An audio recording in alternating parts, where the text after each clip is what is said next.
ఇక చిత్తూరు జిల్లాలోని వైష్ణవ ఆలయాలన్నీ గోవిందనామ స్మరణతో మారుమోగుతున్నాయి. ఉదయం నుంచి ఉత్తర ద్వార దర్శనం కోసం భక్తులు బారులు తీరారు. వైకుంఠ ఏకాదశి సందర్భంగా వికృతమాలలోని శ్రీ సంతాన సంపద వెంకటేశ్వర స్వామి ఆలయానికి భక్తులు పోటెత్తారు. స్వామివారిని దర్శించుకొని ప్రత్యేక పూజలు చేశారు. తిరుపతిలో వైకుంఠ ఏకాదశికి సంబంధించి మరింత సమాచారాన్ని మా ప్రతినిధి రాజు అందిస్తారు. ఏకాదశి సందర్భంగా ఉమ్మడి చిత్తూరు జిల్లాలో ఉన్న వైష్ణవాలన్నీ గోవింద నామస్మరణతో మారుమోగుతున్నాయి. తిరుమల సహా చిత్తూరు జిల్లాలో ఉన్నటువంటి అన్ని ఆలయాలు భక్తులతో కిటకిటలాడుతున్నటువంటి పరిస్థితి. ముఖ్యంగా తిరుపతికి సమీపంలో ఉన్నటువంటి వికృతమాల్లోని శ్రీ సంతాన సంపద వెంకటేశ్వర స్వామి వారి ఆలయంలో ఇవాళ వైకుంఠ ఏకాదశి సందర్భంగా 2 రోజుల పాటు ఇక్కడ వైకుంఠ ద్వారాలను తెరిచి భక్తులకు దర్శన ఏర్పాట్లు చేసినటువంటి పరిస్థితి. అంతేకాకుండా వివిధ రకాల పుష్పాలతోటి ఆలయాన్ని చాలా సుందరంగా తీర్చిదిద్దారు. మరోపక్క స్వామివారికి ప్రత్యేక పూజలు చేస్తూ వచ్చినటువంటి భక్తులకు ఎలాంటి ఇబ్బందులు లేకుండా కూడా చర్యలు తీసుకున్నటువంటి పరిస్థితి. సో ఆలయ కమిటీ చైర్మన్ అలాగే వ్యవస్థాపక ధర్మకర్త హరిప్రసాద్ గారు ఉన్నారు, మాట్లాడదాం. సార్, ముందుగా మీకు వైకుంఠ ఏకాదశి శుభాకాంక్షలు. సో సంతాన సంపద వెంకటేశ్వర స్వామి వారి ఆలయంలో ఇవాళ జరుగుతున్నటువంటి ప్రత్యేక పూజలు ఏంటి, భక్తులకు ఎలాంటి ఏర్పాట్లు చేస్తారు?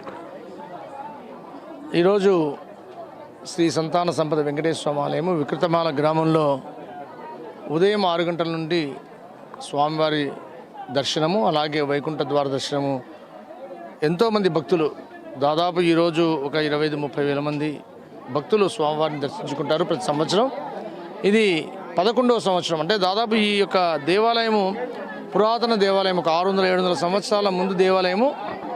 ఇక్కడ 2008లో ఒకసారి మెడికల్ క్యాంపుకు రావడం జరిగింది. ఆ రోజు ఒక దేవుడు లేని పాడుబడిపోయిన శిథిలమైన గుడిని చూసి దేవుడు లేని గుడిలో సరే ఏదైనా చేద్దామనే ఆలోచనతో మొదలైన ఆలోచన ఈరోజు ఇంతమంది భక్తులు తండోపతండాలుగా వచ్చి భగవంతుని దర్శనం చేసుకునే విధంగా సేవ చేసే భాగ్యాన్ని మాకందరికీ కూడా కల్పించినందుకు ఆ వెంకటేశ్వర స్వామిని మనస్ఫూర్తిగా ఎంతో ఆయన వెంకటేశ్వర స్వామికి 2 రకాల భక్తులు ఉంటారు నాకు తెలిసి. అంటే భగవంతుణ్ణి పూజించేవాళ్ళు, భగవంతుణ్ణి ప్రేమించేవాళ్ళు. అంటే ప్రేమించేవాళ్ళు సమయం దొరికితే చాలు వెంకటేశ్వర స్వామి గుడికి ఎక్కడో ఒక చోట దర్శనం చేసుకోవాలనుకుంటున్నారు. అటువంటి భక్తులందరూ కూడా ఈరోజు తిరుపతి చుట్టుపక్కల ఉన్న గ్రామాల నుండి అంటే తిరుమల కొండ మనకు గగనమైపోయింది, దర్శనం గగనమైపోయింది. అటువంటి సమయంలో ఈ యొక్క దివ్యమైన పుష్పాలంకరాలతో ఈ భగవంతుడి అద్భుతమైన దర్శనాన్ని, స్వామివారి దర్శనాన్ని చూసుకుని వారందరూ కూడా వైకుంఠ ద్వారం, ఈరోజు రేపు వైకుంఠ ద్వార ప్రవేశం ఉంటుంది. అన్ని రకాల ప్రసాదాలు స్వామివారికి సమర్పించిన తర్వాత భక్తులకు వితరణ చేయడం జరుగుతూ ఉంది. అంటే చక్కెర పొంగలి, తీయ పొంగలి, కట్టు పొంగలి, దద్దోజనం, పులిహోర, అన్ని రకాల ప్రసాదాలు కూడా భక్తులకు అందజేయడం జరుగుతుంది. అలాగే గ్రామ ప్రజలందరూ కూడా ఎంతో ఆనందంగా ఈ దర్శనానికి వస్తున్న భక్తులందరికీ కూడా ఉదయం అల్పాహారాన్ని అందించారు. ఇప్పుడు మధ్యాహ్నం కూడా భోజనం వసతి కల్పించారు గ్రామ ప్రజలు. అలాగే సాయంత్రం కూడా గ్రామ ప్రజలు భోజన వసతి, అంటే వచ్చిన భక్తులు మా ఊరికి వచ్చి మా దేవుణ్ణి దర్శనం చేసుకున్న ప్రతి ఒక్కరు కూడా ప్రసాదంతో పాటు కడుపు నిండా భోంచేసి వెళ్ళాలని ఒక ఆలోచన గ్రామ ప్రజలు రావడం, వాళ్ళందరూ కూడా మిత్ర బృందమంతా హేమాక్షి, యుగంధర్, మురళి, జనార్దన్, శేఖర్ వీళ్ళందరూ కూడా కలిసి ఈ యొక్క అన్నదాన కార్యక్రమాన్ని జరిపించడం చాలా ఆనందంగా ఉంది. అంటే తిరుమలలో దర్శనం చేసుకోలేనటువంటి భక్తులు చాలామంది ఇక్కడికి వస్తున్నటువంటి పరిస్థితి. దాదాపు 30,000 మంది ఇక్కడికి వచ్చారని చెప్తున్నటువంటి సిచ్యువేషన్. సో వాళ్ళందరూ కూడా అన్ని ఏర్పాట్లు కూడా మీరు చేశారు. అయితే 2 రోజుల పాటు వైకుంఠ ద్వారాలు తెరిచి ఉండే సందర్భంలో భక్తులకు ఎలాంటి విజ్ఞప్తి చేస్తారు మీరు? భక్తులందరూ కూడా, ఎందుకంటే కొంతమందికి తెలిసినంత వరకు అంటే ప్రతి సంవత్సరం ఏదైనా 11వ సంవత్సరం కాబట్టి చాలామంది భక్తులు కంటిన్యూగా వస్తుంటారు. ఉదయం మొదలైన దర్శనం ఆల్మోస్ట్ రాత్రి 9 ఏకాంత సేవ వరకు కంటిన్యూగా భక్తులు రావడం జరుగుతూ ఉంటుంది. ఎవరికి కూడా ఏ విధమైన అసౌకర్యం జరగకుండా కొంచెం ఒక అరగంట గంట దర్శనం సమయం ఉండొచ్చు.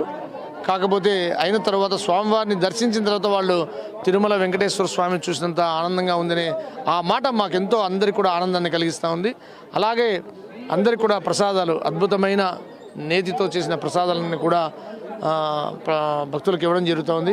మీరు ఇక్కడ చూస్తే గమనించవచ్చు, ఆలయము పురాతనమైన ఆలయంతో పాటు ఇక్కడ ముందర ముఖమంటపం కూడా కట్టిస్తున్నాం. ముఖమంటపం కూడా రాతి మంటపము, 24 స్తంభాలతో. రాబో రోజుల్లో కూడా ముందర గాలిగోపురం, పుష్కరిణి, బేడి ఆంజనేయ స్వామి, అలాగే యోగ నరసింహస్వామి వారి ఆలయము, రామానుజాచార్యుల వారి ఆలయము, వరదరాజస్వామి వారి ఆలయము, వకులామాత వారి ఆలయం కూడా నిర్మించాలనే యోచనతో అది ఏదైనా కూడా మొత్తం స్టోన్తోనే చేయాలనే ఒక దృఢ సంకల్పంతో మేమున్నాం. దాదాపు 1-2 సంవత్సరాల్లో ఇవన్నీ కూడా ఈ ఆలయంలో వెలిసే అవకాశాలు ఉన్నాయి. ఖచ్చితంగా చేసి తీరుతామని చెప్తున్నాను. సో మొత్తానికి వైకుంఠ ఏకాదశి సందర్భంగా సంతాన సంపద వెంకటేశ్వర స్వామి వారి ఆలయానికి వచ్చేటటువంటి భక్తులకు అన్ని ఏర్పాట్లు పూర్తి చేశారు. అంతేకాకుండా 2 రోజుల పాటు ఇక్కడ స్వామివారిని వైకుంఠ ద్వారం గుండా వెళ్ళి దర్శించుకునేందుకు కూడా అవసరమైన చర్యలు తీసుకున్నటువంటి సిచ్యువేషన్ కనిపిస్తుంది. సో మొత్తానికైతే దాదాపు 30,000 మంది ఇప్పటివరకు స్వామివారిని దర్శించుకున్నారు. 2 రోజుల పాటు దాదాపు 1,00,000 వరకు కూడా భక్తులు దర్శించుకోవచ్చు అని చెప్పేసి ఆలయ వ్యవస్థాపక ధర్మకర్త చెప్తున్న పరిస్థితి. కెమెరా పర్సన్ ఈశ్వర్తో రాజు, ప్రైమ్ 9 న్యూస్ తిరుపతి.